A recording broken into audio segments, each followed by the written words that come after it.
이 시간에는 항상 성령 안에서 기도하라라는 제목을 가지고 말씀 증거하도록 하겠습니다.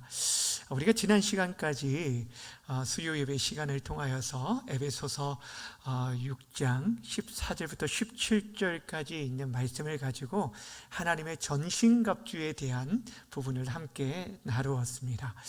사도 바울이 에베소에 있는 그 교회에 편지를 하면서 우리가 얻은 구원이 얼마나 놀라운 하나님의 은혜인지, 그 구원이 어떻게 시작되었는지에 대해서 풍성하게 우리에 대해 말씀해 주고 나서 구원받은 하나님의 백성들이 어떻게 살아가야 할지, 특별히 우리에게 허락하신 교회 공동체, 또 가정 공동체, 또 이 나라, 그런 모든 관계 속에서 우리 그리스도인들이 어떻게 살아가야 할지에 대해서 말씀해 주었습니다.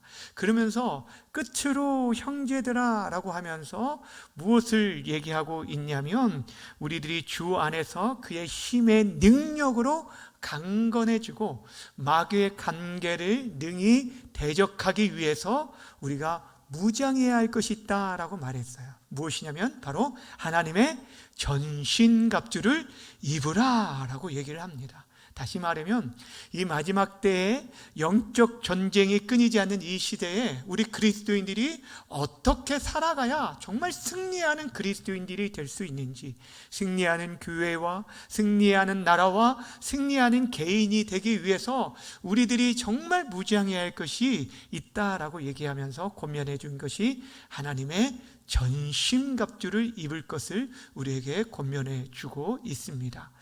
그렇다면 이 하나님의 전신갑주가 무엇인가에 대해서 우리가 지난 시간까지 6가지를 함께 나누었는데, 저를 보고 6가지가 뭐가 있었는지, 처음에 뭐가 있었죠? 진리의 허리띠, 그리고 의의 호심경, 그리고 평안의 복음의 준비한 신을 신고 믿음의 방패를 가지고 구원의 투구를 쓰고, 그리고 마지막에 뭐라고 했죠? 유일한 무기가 뭐라고 했죠? 성령의 검, 곧 하나님의 말씀을 가지라 라고 얘기하고 있습니다. 사실 여러분, 우리가 다루었던 이 6가지는요 성경에서 가장 중요한 주제라고 할 수가 있습니다.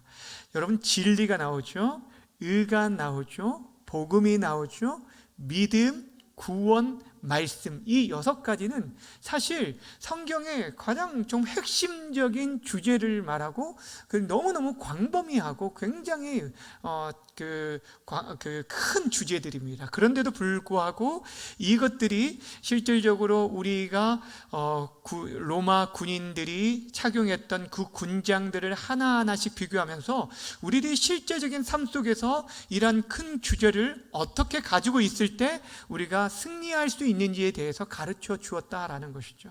그러니까 우리가 진리로 허리띠, 이 허리가 힘을 상징하는데 우리의 힘의 근원을 무엇으로 삼아야 하나? 진리로 삼아야 한다. 그리고 우리의 심령을 계속적으로 마음을 빼앗고 사단이 우리를 정죄할 때 우리의 의는 우리 자신의 의가 아니라 예수 그리스도의 의로 무장해야 한다 하면서 우리가 그 의와 복음과 믿음과 구원에 대한 주제들을 이 하나하나의 무기로 비교해서 우리가 함께 살펴보았습니다. 그런데 오늘 성경이 그렇게 해서 17절로 딱 끝나면서 에베소서를 마무리하는 것이 아니라 그 이후에 마지막 인사를 앞두고 나서 기도에 대한 부분으로 마무리하는 것을 보게 되어진다는 것입니다.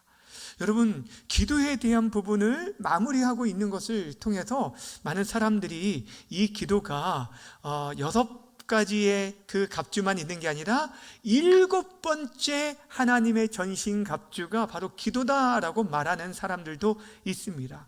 그러나 이 기도에 대해서는 구체적인 다른 어떠한 것으로 표현하지 않잖아요. 진리의 허리띠, 그리고 의의 호심경 하면서 군인이 가지고 착용하고 있는 무기, 그리고 방어막, 이런 것들로 비교하지 않기 때문에 이 기도는 오히려 이 6가지의 전신갑주가 제 기능을 발휘할 수 있도록 하는 운영 체계와 같다라고 많은 학자들이 얘기합니다. 다시 말하면 아무리 우리들이 모든 그 장식을 다 가지고 있어도, 무장하고는 그 무기를 가지고 있고 그 방어막들을 다 갖추고 있다라고 할지라도 여러분, 그것이 제 기능을 발휘하지 못하면 아무 소용이 없는 것처럼, 기도가 바로 이 하나하나의 무기들이 제대로 활용되어질 수 있도록 활용되어지는 아주 윤활유와 같은, 기름과 같은 역할을 한다라는 거예요.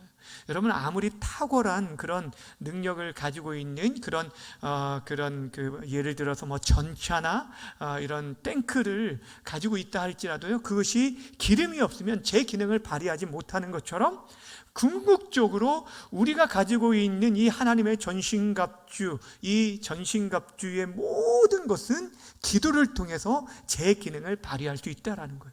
기도로 무장할 때 우리가 진리로서의 역할들을 감당하고, 의의 호심경, 또 평안의 복음, 이 모든 것들이 기도를 통해서만 제 기능을 발휘할 수 있다라는 거예요. 그래서 이 기도가 너무너무 중요하다라는 것을 말해주고 있는 것입니다. 사랑하는 여러분, 우리가 정말 이 시대 가운데 믿음으로 승리하길 원한다면, 우리가 이 악한 세상 가운데 정말 승리하길 원할 때, 여러분, 우리들이 정말 필요한 것이 무엇이냐? 바로 기도하는 일이다라는 것은, 여러분, 성경이 구약 성경부터 신약 성경까지 줄기차게 우리에게 말해주고 있고, 우리 주님께서도 강조해주고 있는 것이 바로 이것이에요.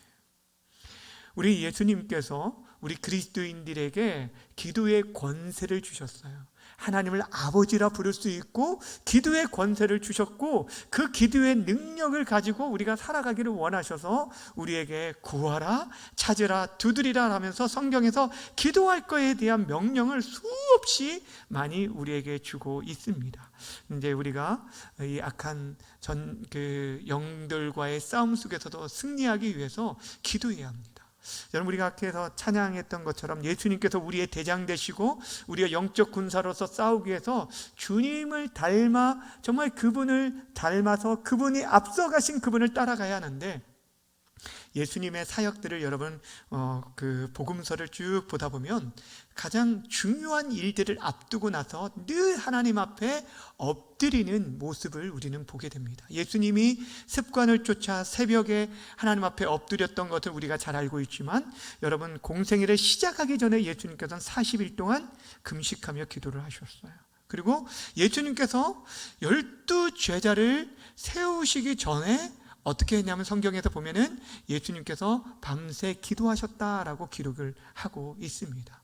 그리고 사람들이 예수님의 그 오병이어 사건을 통해서 수많은 사람들을 먹인 그 기적을 보고 사람들이 예수님을 임금 삼으려고 했을 때, 여러분, 그럴 때 그때 예수님께서 오히려 그들을 떠나서 산에서 홀로 기도하셨다라고 말했어요. 밤새. 무엇이냐면, 세상에 그 추구하는 그 영광을 추구하지 않고 끝까지 하나님께서 맡겨진 사명을 감당하기 위해서 그렇게 기도의 자리를 찾으신 것을 알게 됩니다. 또한 우리들이 잘 알고 있는 것처럼 예수님께서 십자가를 지시는 그 귀한 사명들을 감당할 때, 여러분, 예수님께서 그 일을 감당하기 위해서 정말 땀이 핏방울이 되도록 겟세마네 동산에서 기도하셨던 장면을 우리들은 기억할 수 있을 것입니다. 우리에게도 그래서 우리가에게 기도할 것을 말씀하시는데, 오늘 18절 말씀에 보면 이 기도에 대해서 얼마나 집중적으로 강조해주고 있는지 18절 말씀 함께 읽겠습니다. 시작. 모든 기도와 간구를 하되 항상 성령 안에서 기도하고 이를 위하여 깨어 구하기를 항상 힘쓰며 여러 성도를 위하여 구하라. 아멘. 여러분, 이 18절 한 절에 보면 기도와 관련된 내용들이 몇 번이나 등장하냐면, 기도, 간구, 또 뭐라고 합니까? 구하고, 또 기도하고, 구하고, 또 구하라, 이런 식으로 해가지고 꼭 5번이나 기도에 관련된 내용이 한 절에 5번이나 언급되어 있을 정도로, 여러분, 전신갑주를 무장하는 것만큼 중요한 게 뭐냐면 기도하는 일이다 라고 우리에게 말해주고 있습니다. 이 18절 한 절에만 봐도 네 가지의 중요성을, 강조점을 말하고 있는데, 먼저는 모든 기도와 간구를 하라라고 말하고 있고, 두 번째는 성령 안에서 간구할 것을 얘기하고, 세 번째는 항상 끼어 간구할 것을 얘기하고, 네 번째는 여러 사람을 위하여 구할 것을 얘기하고 있습니다. 이 네 가지를 벌써 이 중요한 기도에 대한 원리들을 얘기해 주고 있어요. 기도를 하는 데 있어서 모든 기도와 간구를 하라라고 얘기합니다. 모든 종류, 우리가 기도할 때요, 어떤 때는 조용히 묵상하며 기도하기도 하고, 큰 소리로 기도하기도 하고, 우리가 때로는 금식하며 기도하는데, 여러 종류가 있는데 모든 종류를 다 동원해서 기도할 것들에 대해서 얘기하는 것을 보게 되어집니다. 왜 그럴까요? 여러분, 성경은 이 악한 마귀 사단이 정말 여러 모양으로 우리를 공격하는 것들을 얘기하고 있습니다. 그러니까 우리가 이 사단의 공격을 과소평가할 수 없는 것은 우리의 연약한 부분을 너무너무 잘 알기 때문에 여러 가지 방법으로 우리의 가장 부족한 연약한 부분들을 틈을 타서 공격을 하기 때문에, 우리 또한 기도의 방패를 가지고 나아갈 때 모든 기도를 해야 한다고 성경은 말하고 있는 것입니다. 여러분, 이 기도의 종류에 대해서 잘 보여주고 있는 성경 구절이 있는데, 디모데전서 2장 1절 말씀 함께 읽어보겠습니다. 시작. 그러므로 내가 첫째로 권하노니 모든 사람을 위하여 간구와 기도와 도구와 감사를 하되. 여러분, 여기 보시면 뭐라고 말합니까? 이 기도의 종류 크게 네 가지, 기도와 간구와 도구와 감사가 나옵니다. 이 앞에서 나오는 이 기도는 말 그대로 하나님께 아뢰는 모든 것을 말하는 거예요. 하나님과의 소통하는 모든 것을 기도라는 범주 안에 넣고 있고요. 그리고 이제 간구가 나오고 도구가 나오고 감사가 나오는데, 감사는 말 그대로 감사 기도, 이것이 이제 감사를 표현하고 있는데, 간구가 뭐고 도구가 뭘까요? 간구가 뭡니까? 예? 어떤 분들이 간구는 간이 저리도록 구하는 것이 간구다라고 얘기하는데, 예, 그게 이제 맞는 비슷한 표현이긴 하지만, 이 간절히 기도한다라는 것보다 여러분, 이게 나의 필요에 의해 하나님의 도우심을 요청하는 것, 나의 필요에 대한 것을 하나님께 도움을 요청하는 기도를 보통 간구라고 얘기합니다. 원어의 의미에 의하면 그렇습니다. 그러니까 여러분, 우리의 필요에 대한 일상의 필요들이 여러 가지가 있는데 그것들을 구하는 것은 여러분 정말 필요합니다. 성경에서도 우리에게 주기도문을 가르쳐 줄 때 일용할 양식을 주옵소서라고 우리에게 구하라고 말씀하신 것처럼, 우리의 질병과 또 우리의 필요들, 연약함들, 우리가 연약하기 때문에 늘 하나님의 도우심과 은혜를 구하는 이 기도가 필요하죠. 그런데 여기서 말하는 이 간구뿐 아니라 도구가 나오는 것, 이 도구는 반대로 나의 필요가 아니라 누구예요? 상대방, 다른 사람의 필요를 위해 하나님께 요청하는 간구가 바로 도구라고 말해요. 우리는 보통 이것을 중보 기도라고 말을 하는데, 이제 그 중보, 실제 우리에게 있어서 하나님과 우리 사이의 중보자는, 유일한 중보자는 예수님밖에 없기 때문에 우리가 이제 중보라는 단어보다 도구라는 단어를 쓰게 되어집니다. 하여튼간에 이것들이 너무너무 중요하다는 거예요. 이 모든 기도와 간구를 통하여서 하나님의 도우심과 은혜를 구하며 살아가는 것, 이것이 너무너무 필요하다라는 것입니다. 그리고 두 번째 말하는 것은 성령 안에서 기도하라라고 얘기하는 거예요. 성령 안에서. 그러니까 여러분, 이 기도에 대한 기도의 종류, 기도의 범위, 기도의 때, 그리고 기도의 자세, 태도, 이 모든 것을 18절 안에 다 포함되어져 있는 것을 보게 되어져요. 여러분, 성령 안에서 기도하라 라는 것은 결국에 우리의 간구가 하나님 안에서 하나님의 뜻을 구할 것들에 대해서 얘기하고 있습니다. 또한 우리의 간구가 성령의 도우심이 있음을 우리에게 말씀해 주고 있어요. 여러분, 우리는요, 무엇을 기도해야 할지도 잘 알지 못할 때가 있어요. 우리들은 우리에게 진정으로 뭐가 도움이 되는지, 무엇이 옳고 그른지를 알지 못하기 때문에 우리가 기도하면 나아갈 때 성령께서 우리를 도우신다는 거예요. 무엇을 간구할지도 알지 못하는 우리 인생들에게 기도를 도울 뿐 아니라 우리의 연약함들을 위해서 탄식하며 기도하시는 분이 누구라고 말하냐면 성경은 성령 하나님이라고 말을 하고 있어요. 그러니까 여러분들이 기도의 자리를 찾는 것이 중요한 거예요. 나는 어떻게 기도할지를 몰라가 아니라 하나님 앞에 엎드리며 나아가고 나의 필요를 우선으로 구할 때 하나님께서 돕는 은혜를 허락해 주셔서 우리의 뜻이 아닌 궁극적으로 누구의 뜻을 구하게 하냐면 하나님의 뜻을 구하게 만들어 주신다는 거예요. 그래서 성령 안에 구하는 것은 성령의 도우심 안에서 구할 것을 말하고 있는 거예요. 자, 로마서 8장 26절과 27절을 함께 읽도록 하겠습니다. 시작. 성령도 우리의 연약함을 도우시나니 우리는 마땅히 기도할 바를 뭐하지 못해요? 알지 못하나 오직 성령이 말할 수 없는 탄식으로 우리를 위하여 친히 간구하시느니라.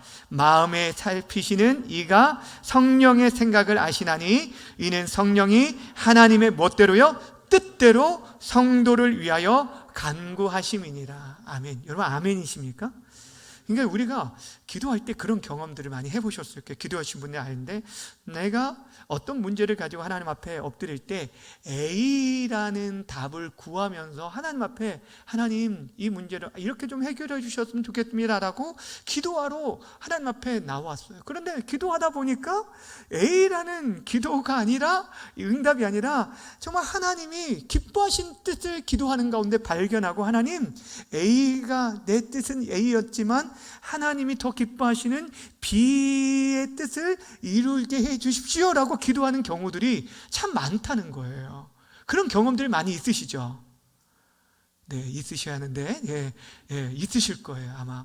근데 참 기도하다 보면 그래 이것이 하나님 정말 더 기뻐하는 뜻이구나. 내 욕심이 아니라 내 생각이 아니라 하나님의 뜻과 하나님의 기뻐하시는 일들을 위해서 간구하게 만들 때가 있는 것을 종종 발견하게 된다라는 것입니다. 성령 안에서 기도하는 것이 바로 이러한 기도예요. 하나님의 뜻을 우리가 구하는 게 하나님 내가 지금 무엇이 옳고 그른지 알지 못하겠는데 내 뜻이 아니라 내 마음과 내 생각은 이것이 옳은 것 같아 보이고 이것이 좋아 보이고 저는 사실 제 마음에 이끌리는 것은 이것인데 하나님의 뜻을 이루어 주옵소서라고 간구할 때 여러분 하나님께서요 때로는 그 대적들을 내가 원투 갚는 것이 이것이 이기는 것처럼 생각하는데 하나님께서는 그것이 아니라 하나님께서 오히려 그들을 용서하고 품고 이해하고 사랑함으로써 하나님의 더 크신 뜻을 이루어갈 때가 있다라는 거예요. 사랑하는 여러분, 영적 전쟁은 궁극적으로 우리의 눈에 보이는 사람과의 전쟁이 아니라 보이지 않는 악한 영들과의 싸움이기 때문에 우리를 더 영적으로 하나님의 도우심을 구해야 한다라는 것이에요. 세 번째로 이를 위해서 항상 깨어 구할 것을 우리에게 말씀해 주고 있어요. 어떻게 구하라고요? 항상 깨어 구하라. 깨어 구한다라고 해서 24시간 잠도 자지 말고 매일 철야기도 하라는 얘기가 아니에요. 예전에 어떤 게 그 기도원에서 정금 그거를 너무 강조하면서 그냥 일을 하고 와서 집에 가서 쉬지도 못하고 그냥 저녁에는 그 밤새 이 기도원에서 기도하고 그 다음날 또 아침에 출근하게 하고 뭐 그런 기도원이 있었는데 성경에 말하는 여기에 항상 깨어 기도하라는 것은 그런 기도가 있는 게 아니에요. 우리의 모든 생활 속에서 하나님의 도우심이 없이 살지 말라라는 거예요. 매 순간 하나님의 도우심이 나에게 필요하다는 것을 인정하고 그 은혜 가운데 겸손하게 엎드리며 살아갈 것들을 얘기하고 있는 거예요. 여러분 우리 가운데 하나님의 도우심이 없이 내가 살 수 있는 하루가 있습니까? 여러분 우리들은 하나님의 도움 없이는 단 하루도 살 수 없는 자들이 바로 우리 인생들이라는 거예요. 그러니까 매 순간 작은 것 하나 할지라도 매일의 삶 속에서 정말 하나님의 은혜를 인정하며 살라는 거예요. 하루도 하나님의 도움 없이는 우리가 승리할 수 없다는 것들을 인정하며 살라는 거예요. 제가 작년인가요? 저희 교회에서 이렇게 이제 작은불 선교회 이렇게 선교회 이렇게 정기적으로 모입니다. 이제 우리 신현익 집사님이 작은불 선교회 회장님으로 계속 하고 계셔서 저희 교회에서 정기적으로 모이고 있는데, 그 모임 가운데 한 목사님이 이렇게 이제 정기적으로 참여를 하시는데, 굉장히 겸손하신, 제가 볼 땐 60이 훨씬 넘으셨는데 이렇게 그러신 분인데, 한 번은 이제 저희 교회에 잠깐 오셔가지고 뭐를 저에게 좀 전달해주고 이제 가시는데, 제가 이제 배웅하면서 멀리서 이제 인사하고 이제 멀리서 이렇게 가시는 차량을 가시는 거 끝까지 가는 거를 이제 보는데, 이분이 딱 차를 시동을 걸고 나서 딱 이제 기도를 하시는 거예요. 딱 운전대를 붙잡고 기도하시는 거예요. 근데 제가 그 모습이 굉장히 그 짧은 시간인데 감동이 되었어요. 왜냐면 저 목사님 나이 얼마나 수십 년 동안 운전을 해오지 않았겠습니까? 여러분, 이게 수십 년 동안, 저는 이제 장거리를 갈 때면 기도를 하지만 사실 짧은 거리를 다니든 뭐 할 때 그렇게 기도한 적은 사실 없었거든요. 근데 이분이 이렇게 잠시 기도하고 출발하는 모습이 저에게는 굉장히 감동적이었던 게 뭐였냐면, 저 어르신은 매사에 정말 하나님을 의지하며 사시는 분이다라는 것들이 제 마음 가운데 느껴졌기 때문이었어요. 사랑하는 여러분, 우리의 삶 속에서 정말 작은 한 부분이지만 내가 얼마나 나에게 익숙한 거잖아요. 운전을 수십 년 동안 한 사람들은 그냥 이렇게 한 손으로도 운전하고 너무 편하게 음식을 먹으면서도 운전을 할 수도 있는데도 불구하고, 그게 아니라 그냥 내 모든 삶이 하나님의 은혜를 구하며 살아가는 삶, 이게 너무 중요하다라는 거예요. 여러분, 우리가요 무시로 깨어 기도한다는 것이 바로 이런 것이 아닐까 생각이 들어요. 사단이 언제 어떻게 우리를 공격하고 우리의 조그만한 교만함에 공격을 하잖아요. 여러분, 운전하다가 사고 나는 때가 언제냐면은 내가 이젠 좀 이렇게 잘한다 라고 생각할 때, 그때 사고 나잖아요. 마찬가지입니다. 긴장할 때는 사고가 나지 않는데 우리의 삶 속에서도 마찬가지예요. 사단이 우리의 교만한 그 틈을 타서 내가 이 정도는 괜찮다라고 안주할 때 우리를 공격하고 넘어뜨리는 것 같아요. 그러니 영적 전쟁에서 승리하기 위해서는 늘 깨어있는 하나님의 도우심을 간절히 구하는 삶이 필요하다라는 것입니다. 그리고 네 번째, 여러 성도를 위해 기도하라 라고 얘기하고 있어요. 누구를 위해서 기도하라고요? 나 자신만 아니라 이제 여러 성도를 위해 기도하라는 거예요. 왜냐하면 우리는 공동체이기 때문이에요. 한 사람이 무너지면 다른 사람도 함께 같이 넘어질 수 있고 실족할 수 있기 때문에 여러 성도를 위해 기도하라라고 얘기합니다. 저는 바라기는 우리 성도님들의 기도의 그 영역이 좀 더 넓어지기를 바랍니다. 여러분 자신과 여러분의 가족들을 위해 기도하는 것은 사실 이제 정말 거의 누구나 다 하는 거잖아요. 그런데 우리의 기도에, 여러분들의 기도가 지금 누구에게까지 미치고 있는지 잠시 한번 생각해 보세요. 여러분은 이번 한 주간 누구를 위해서 기도하셨습니까? 정말 이 나라와 민족과 열방을 위해서 우리가 그냥 말로만 하지 않고 정말로 기도하고 있는지, 나는 지금 내 기도의 지경이 얼마나 넓혀져 있는지. 여러분, 주일에 우리가 어린이 주일을 맞이해서 아이들을 위한 기도 후원 운동에 동참한 분들이 많이 계시는데, 그들을 위해서 여러분 기도하시고 있습니까? 제 담당 저도 뽑았어요. 저는 아이들 전체를 위해서도 기도해야겠지만 그래도 저도 하나 뽑았습니다. 근데 누가 뽑혔냐면 양하윤 양 목사님 아들이 뽑혔어요. 저는 이번 주 새벽 예배 하면서 그 위해서 기도를 하였습니다. 여러분, 기도하는 거예요. 여러분, 이 한일교회가 지금 어제부터 오늘까지 부흥회가 있어요. 저는 오늘 새벽에도 한일교회 위해서 기도했어요. 그 부흥회 가운데 하나님께서 그 성도들에게 은혜를 주시도록. 왜 그렇습니까? 여러분, 그 교회 성도들의 은혜를 받고 이 지역사회가 변화되어질 수 있고, 그러면은 여러분 한국교회가 변화될 수 있는, 너무너무 좋은 거예요. 그러니까 우리가 우리 자신만이 아니라, 제가 늘 말씀드리지만 이 송탄에 있는 교회들을 위해서 여러분들 기도해 주셔야 하고, 여러분 함께 하나님 나라를 이루어갈 이 한국교회를 위해서 정말 기도해 주셔야 하는 것입니다. 여러분, 정말 바라고 원합니다. 오늘 지금 사도 바울이 그렇게 기도하면서 여러 사람을 위해서 기도하라라고 얘기하면서 근데 아주 중요한 또 기도를 부탁을 하는 걸 보게 됩니다. 19절 말씀 함께 볼까요? 시작. 또 나를 위하여 구할 것은 내게 말씀을 주사 나로 입을 열어 복음의 비밀을 담대히 알게 하옵소서 할 것이니. 여러분, 지금 사도 바울이 그들에게 있어서 영적 전쟁을 치르기 위해서 너희들이 기도해라 라고 하면서 무장할 것들을 얘기하는데 거기서 그치지 않고 나를 위해서도 기도해달라라고 얘기하고 있는 걸 보게 됩니다. 여러분, 이것은 무엇을 말할까요? 지금 사도 바울, 그 영적 거장인 사도 바울조차 기도가 필요하다는 것을 말하고 있고, 또한 다른 사람의 기도, 즉 중보 기도의 능력을 믿기 때문에, 서로를 위한 기도가 얼마나 큰 능력이 있는 것을 알기 때문에 기도를 부탁하고 있는 것이에요. 여러분, 정말 내가 기도를 부탁하는 것은요, 여러분, 그 사람이 기도해 줄 것을 믿기 때문에도 그렇지만 하나님께서 우리의 기도, 서로를 위한 기도에 응답해 주실 것을 믿기 때문에 기도를 부탁하는 것이에요. 너무너무 귀한 거예요. 하나님께서 우리의 기도, 여러분, 한 사람의 기도도 응답하시지만 성경에서요, 합심하여 기도하는 공동체의 기도를 얼마나 기뻐하시는지 모릅니다. 그래서 우리가 합심해서 기도하는 것, 함께 모여서 기도하는 것, 여러분 개인적으로 기도하시는 거 너무너무 중요합니다. 그러니까 기도하는 것, 기도의 자리에 누가 왔는지 안 왔는지 이거 제가 늘 말했잖아요. 그거 가지고 판단하지 말라. 그런데도 불구하고 기도의 자리에 함께 모이는 것이 너무너무 중요한 것은 합심하여 기도하는 기도를 들어주시기 때문이라는 거예요. 전도서 4장 12절에 이런 말씀이 있어요. 한 사람이면 패하겠거니와 두 사람이면 맞설 수 있나니 세 겹줄은 쉽게 뭐하지 않는다고요? 끊어지지 아니하느니라 라고 말하고 있어요.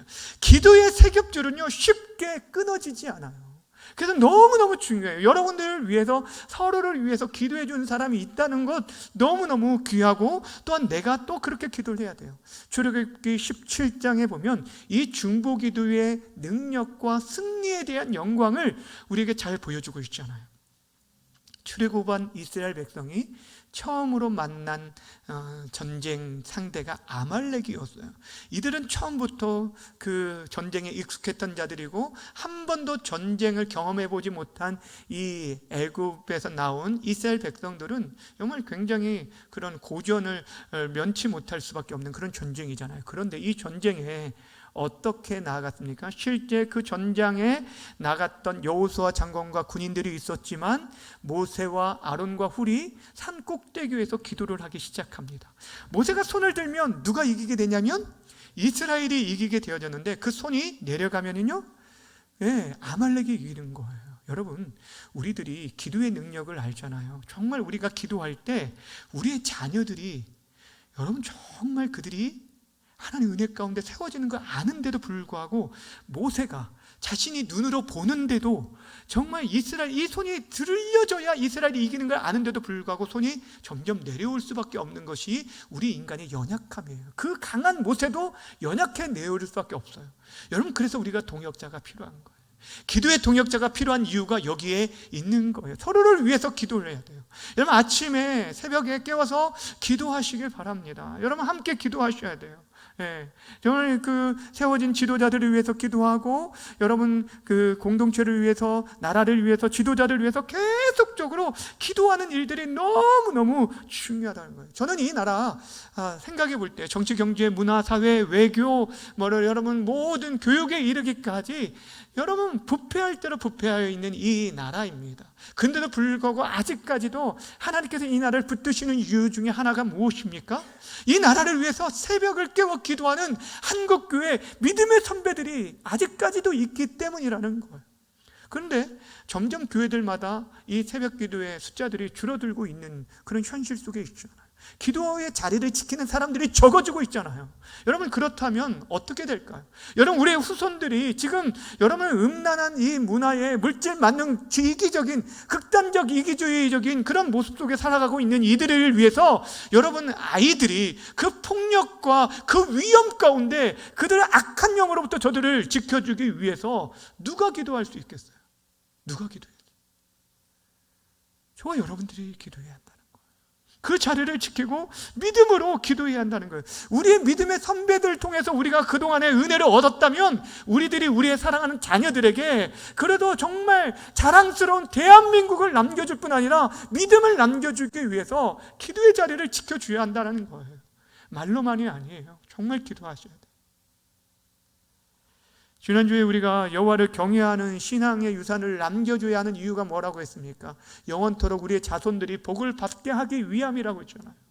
여호와를 경외하는 모습을, 죄를 미워하고 거짓을 미워하고 그것을 떠나 사는 삶을 보여줄 뿐 아니라 어떻게 하라고요? 또 이웃을 사랑하는 모습들, 하나님을 사랑하는 모습을 보여주라는 거예요. 예배를 통하여서 보여주고 또한 저들에게 이웃 사랑을 통해서 보여주고 나타내야 한다라는 거예요. 여러분, 사무엘 선지자가 너희를 위하여서 내가 기도를 쉬는 죄를 결단코 범치 않겠노라 라고 결단했던 것이 우리의 결단이 되어지길 바랍니다. 여러분의 자녀들에게 내가 다른 것은 몰라도 너희를 위한 기도만큼은 내가 결단코 멈추지 않겠다라는 그런 모습들이 여러분 가운데 있어지기를 소망합니다. 그것이 우리 자녀들 살리는 길이고 또한 한국교회를 살리는 길이고 이 나라 민족을 살리는 길임을 믿으시길 바랍니다. 오늘 사도 바울이 자신의 어떤 부귀 영화를 위해서 간구하지 않았어요. 자신이 지금 에베소서는 여러분이 옥중서신이잖아요. 감옥에 갇혀있는 이 바울이 자신의 추록을 위해서 기도를 부탁하지 않았어요. 내가 이 감옥에서 제발 좀 나올 수 있도록 기도해달라고 얘기하지 않았어요. 오히려 이 복음을 담대히 증거할 수 있도록, 복음의 비밀을 증거할 수 있도록 나에게 담대함을 주도록 기도를 요청했어요. 사랑하는 여러분 하나님의 말씀이 우리에게 주셔서, 또한 특별히 말씀을 전하는 교역자들에게 하나님의 말씀을 주셔서 이 시대에 진리의 말씀을 계속적으로 잘 바르게 선포할 수 있도록 여러분 교역자들을 위해 기도해 주시기를 부탁을 드립니다. 이것이 여러분을 위한 일이에요. 더 나아가서 여러분 지금 영적 전쟁의 그 최전방에 서서 지금 사역하고 계시는 선교사님들을 위해서 기도해 주시고, 우리 교회에서 지금 주파송 선교사로 후원하고 있는 박준영, 이지영 선교사님을 위해서 여러분 기도해 주셔야 돼요. 제가 예전에 부탁을 드렸죠. 여러분 저와 양 목사님을 위해서 기도할 때마다 빠짐없이 박 선교사님 사역을 위해서 기도해 주셔야 돼요. 교회가 해야 할 일이 그거예요. 물질만 보내는 게 아니에요. 정말 우리들이 함께 이 사역에 동참하고 있음을, 여러분이 우리가 지금 이 사역을 이곳에서, 저와 양 목사님은 이곳에서 하고 있지만 그 선교사님은 지금 이 필리핀이라는 곳에 어찌 보면 새로운 중앙교회가 그곳에 있는 거예요. 그곳에서 지금 사역하고 있는 선교사님을 위해서 여러분 매일 기도해 주시면 더 좋고, 여러분 일주일에 최소한 한 번 이상은 꼭 기도해 주시기를 부탁을 드립니다. 주의 사랑하는 여러분, 마지막으로 한 가지 얘기를 하고 마치도록 하겠습니다. 우리의 기도가요 정말 나라와 민족을 구하는 놀라운 역사가 있다는 것들 여러분 기억하셨으면 좋겠는데, 리즈 하월즈라는 사람의 이야기를 좀 드리려고 하는데, 이 사람이 영국의 웨일즈 대학의 학장으로 있었을 때 얘기입니다. 그때 당시가 제2차 세계대전 중에 있었는데, 여러분 당시 영국이요 이 독일의 그 공격 가운데 있었지 않습니까? 그때 이제 독일의 이 공군의 폭격기에 의해서 무차별적인 공격이 막 쏟아지고 있었는데, 이제 1940년 9월 15일 이때 이제 조금만 더 공격을 받으면, 한 10분 정도만 더 공격을 받으면 이제 영국은 두 손을 들어야 하는, 항복할 수밖에 없는 그런 상황이었다는 거예요. 근데 갑자기 정말 이해가 안 되는 상황들이 일어났는데, 이 독일군 전투기들이 갑자기 방향을 들어서 그냥 다 돌아갔다라는 거예요. 그래서 그 당시를 회상하는 그때 그 영국군 공군 그 총사령관이었던 그 분이 뭐라고 얘기했냐면, 이 일은 이해할 수 없는 일이고 하나님의 간섭하심 외에는 더 이상 설명할 수 없는 놀라운 기적의 역사였다라고 얘기를 하게 됩니다. 그런데 나중에 알게 된 사실이 무엇이었냐면, 이때 앞에서 말했던 이 리즈 하월즈라는 이 분이 그 전날 채플 시간에 모든 학생들, 그 모든 교직원들을 다 모아놓고 이런 얘기를 했다라는 거예요. 어떤 얘기를 했냐면, 그대로 읽어드릴게요. 여러분, 독일 공군의 공습으로 마음이 흔들리고 계십니까? 여러분과 제가 지옥에서 우리를 구원하신 주님을 믿는 자들이라면 이 공습에서도 우리 주님이 우리를 능히 구원하실 수 있다는 것을 왜 믿지 못하십니까? 이와 같은 때에도 우리가 믿음과 기도로 주님께 나아가 참으로 기도할 수만 있다면 나치 속에서 역사하는 마귀의 체계를 하나님께서 결코 오래 용납하지 않으실 것이며, 하나님께서는 전쟁의 흐름을 바꾸는 기적을 능히 행하실 것입니다 라고 얘기를 했어요. 그리고 나서 그들이 기도하기 시작하고, 그 다음날 아침부터 모두가 채플실에 모여서 기도하기 시작했는데, 바로 그날 역사를 바꾼 독일군의 퇴각 사건이 일어나게 되었다라는 것입니다.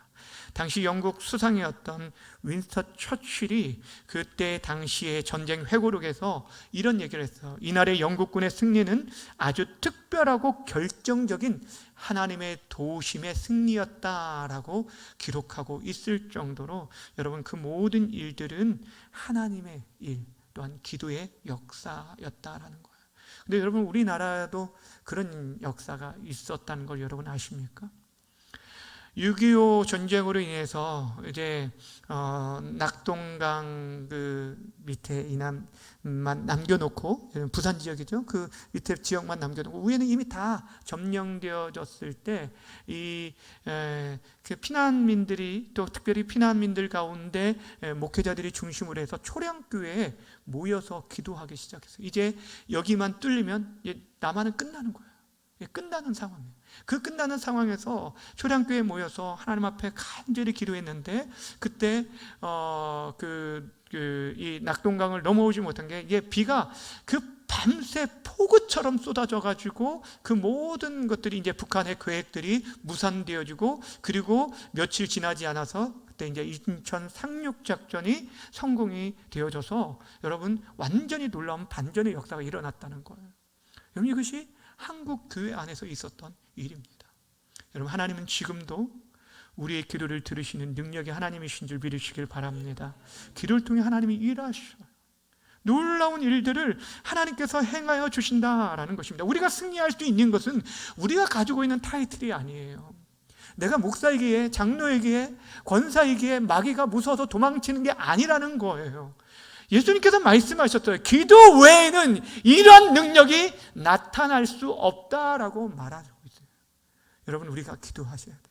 우리가 기도해야 돼요. 그것이 우리의 자녀들을 살리는 길이고, 우리의 사랑하는 이 나라 민족을 살릴 수 있는 길입니다. 우리들이 때로는 넘어질 수 있죠. 쓰러질 수 있습니다.